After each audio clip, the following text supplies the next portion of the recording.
Hello, मैं हूं आपका होस्ट डॉक्टर अभिमन्यु अहरवाल और आपका स्वागत है हमारे YouTube channel new life clinic पर।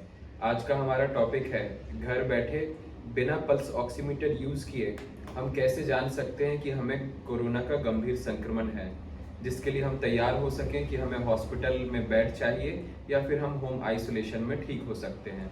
तो आइए जानते हैं। इसे समझने के लिए सबसे पहले हमें समझना होगा पल्स के बारे में।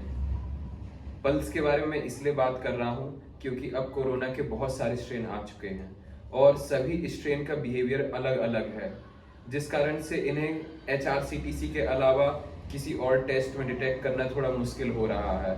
ऐसी कंडीशन में एक और सिचुएशन है हमारे पास कि कई लोगों के पास पैसा नहीं है, उन्हें डॉक्टर अवेलेबल नहीं हो पा रहे हैं या उनके क्षेत्र में HRCTC कराने की व्यवस्था नहीं है। तो फिर ऐसी सिचुएशन में हमें क्या करना चाहिए? तो इसे जानने के लिए हमें सबसे पहले अपने शरीर की पल्स के बारे में जानना पड़ेगा। पल्स एक ऐसी चीज होती है जो बताती है कि हमारा शरीर हर मिनट कितनी बार धड़क रहा है, ताकि हमें पता चलता है कि वो कितनी बार सेल्स तक हमारे शरीर की सभी सेल्स तक खून पहुंचा रहा है जिसमें ऑक्सीजन होती है, ताकि सेल्स उस ऑक्सीजन का यूटिलाइज करके अपनी सभी एक्टिविटीज कंप्लीट करते हैं। अब कोरोना में क्या होता है कि इन्फेक्शन बॉडी में रहता है और जैसे जैसे इन्फेक्शन बढ़ता जाता है हमारे शरीर को लड़ने के लिए और ज्यादा ताकत की जरूरत पड़ती है। ऐसे में हमारे हार्ट से मिलने वाले खून की डिमांड भी बढ़ जाती है। तब हमारा ब्रेन हार्ट को सिग्नल देता है कि वो तेज तेज धड़के, ताकि हम सभी सेल्स पर ज्यादा से ज्यादा हम ऑक्सीजन पहुंचा सकें। तो इस चीज से हम कैसे जाने, घर बैठे वो भी बिना इंस्ट्रूमेंट के? तो सबसे पहले हमें ध्यान देना होगा अपनी इन 3 उंगलियों पे, इंडेक्स, मिडिल, रिंग फिंगर।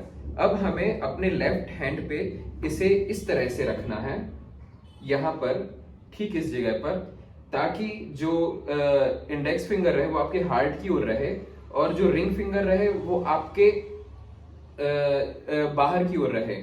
और साथ में इन 2 उंगलियों पे ज्यादा प्रेशर देना है और मिडिल फिंगर को बहुत लाइटली रखना है। अब जब हम ऐसा रखेंगे तो हमें मिडिल फिंगर में पल्सेस महसूस होने लगेंगी। इन पल्सेस को आप हर 1 मिनट के लिए काउंट कीजिए। इसे कम से कम दिन में 2 बार कीजिए। जिस दिन आपको किसी प्रकार का लक्षण महसूस होता है, सिर दर्द, सर्दी जुकाम या बुखार आना, उस दिन को आप डे 1 मानिए। अब आप अपनी पल्स प्रति मिनट सुबह और शाम काउंट करिए और 3 दिन की लगातार पल्सेस लिखिए। यदि आपकी पल्स कंटिन्यू बढ़ रही है और काफी चेंजेस आ रहा है, अप्रॉक्स 5 या 10 डिग्री 5 या 10 यूनिट बढ़ रही है, तो हमें ये चीज समझ जाना चाहिए कि हमारा जो हार्ट है वो बहुत तेजी से काम कर रहा है, क्योंकि शरीर में इन्फेक्शन ज्यादा है, जिसको लड़ने के लिए उसे ज्यादा से ज्यादा खून सभी सेल्स तक पहुंचाना पड़ेगा। इस तरह से हम समझ सकते हैं कि जो हमें कोरोना हुआ है वो नॉर्मल हमें लक्षण देके जाएगा या गंभीर अवस्था में पहुंचा देगा। यदि हमारा जो पल्सेस हैं, अगर इन्फेक्शन के बाद भी या कोई सर्दी जुकाम या किसी प्रकार का बुखार है, उसके बाद भी यदि ये 100-110 के अंदर रहती हैं तीनों दिन, तो आप इसे मान सकते हैं कि आपको एक सामान्य सर्दी जुकाम हुआ है, एक नॉर्मल इन्फेक्शन है। यदि ये पल्स कंटिन्यू फर्स्ट डे से लेके 3rd डे तक बस बढ़ रही हैं 5-5 यूनिट्स में, जैसे कि 100, फिर 115, फिर 120, और जैसे ही अगर ये 120 के आसपास पहुंच जाए तब आपको अपने डॉक्टर से कंसल्ट करना चाहिए और आपको एक इंटेंस यानी कि एक अच्छा पावरफुल ट्रीटमेंट लेना चाहिए, जो कि आप होम आइसोलेशन पे नहीं ले सकते हैं। इसलिए अब जब पल्स के द्वारा हम जान रहे हैं कि हमें बुखार है कि नहीं या हमारा संक्रमण गंभीर है कि नहीं, तो हमें नॉर्मल पल्स रेट भी जानना चाहिए। नॉर्मल पल्स रेट एक इंसान का ज्यादा से ज्यादा 90 के अप्रोक्स होता है। यदि वो गुस्सा कर रहा है, हाई बीपी का है या फिर सेंट्रल ओबेसिटी है यानी कि पेट काफी बड़ा है, तब ऐसी कंडीशन में उसका नॉर्मल पल्स 110, 115 रहता ही रहता है। इसलिए डे 1 पे अगर 115 है तो हम उसे नॉर्मल ही काउंट करेंगे। इसलिए डे 1 जानना भी जरूरी होता है। और कुछ एथलीट्स होते हैं, कुछ नहीं, सभी एथलीट्स जो होते हैं उनकी पल्स रेट हमेशा 90 से काफी नीचे ही रहती है। या फिर घर में रहने वाली महिलाएं जो जिनकी फिजिकल एक्टिविटी काफी कम होती है, उनका भी पल्स रेट काफी डाउन ही रहता है।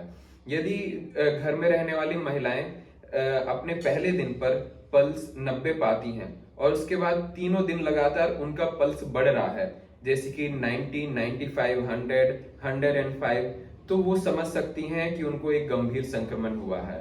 और वो महिलाएं जो गर्भवती हैं उन्हें इसकी जरूरत नहीं है, क्योंकि उसे इस तरीके से डिटेक्ट नहीं किया जा सकता। गर्भवती महिलाओं का ऑलरेडी पल्स रेट 120, 130 और कई बार इससे भी ज्यादा रहता है, क्योंकि उन्हें अपने छोटे बच्चे के लिए जो गर्भ में है उसे खून पहुंचाना पड़ता है। तो होप मैंने आपको समझा दिया हो अच्छे तरीके से कि किस तरह से बिना SpO2 मीटर या किसी मशीन के हम घर में शुरुआती 3 दिन में ही जान सकते हैं कि हमें गंभीर कोरोना का संक्रमण हुआ है या फिर हम होम आइसोलेशन में ठीक हो सकते हैं। होप आप सब लोग सोशल डिस्टेंस का पालन कर रहे हो, मास्क लगा रहे हो और सुरक्षित हो।